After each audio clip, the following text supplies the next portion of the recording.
గుజరాత్ రాజధాని గాంధీనగర్లో జరిగిన ఈ సంఘటన మనం చూడొచ్చు. ఈ వీడియోలో మీరు అబ్జర్వ్ చేసినట్లయితే ఒక పెళ్లి ఊరేగింపు జరుగుతుంది. పెళ్లి కొడుకేమో గుర్రం మీద సారీ చేస్తున్నాడు.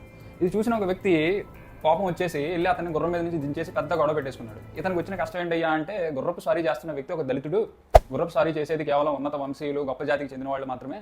దళితుడు గుర్రపు సారీ చేయడానికి అనర్హుడు అనేది తనకు వచ్చిన కష్టం. సో ఇక్కడ నా కామన్ సెన్స్కి అర్థం కాని విషయం ఏంటి అంటే భారతీయులు, అందులో హిందువులు, ఏన్షియంట్ స్క్రిప్చర్, గొప్ప దైవ గ్రంథం అని భావించేటువంటి Bhagavad Gita 5th chapter 18th verse ఒకసారి మీరు గూగుల్ చేయండి. 18వ శ్లోకం ఏం చెప్తుందంటే మనుషులందరినీ సమానంగా చూడాలి అని చెప్తుంది. పుట్టుకరిత్యా ఒక కులంలో పుడితే చాలా గొప్పోళ్ళు, ఆ కులంలో పుట్టకపోతే అతను ఎంత మంచి క్యారెక్టర్ కలిగి ఉన్నా, ఎన్ని గొప్ప పనులు చేసినా, ఎన్ని డిగ్రీలు సంపాదించినా అతడు అధముడు, లేకపోతే తక్కువ జాతికి చెందినవాడు.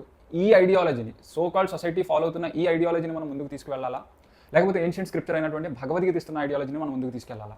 కామెంట్ బాక్స్లో తెలియజేయండి.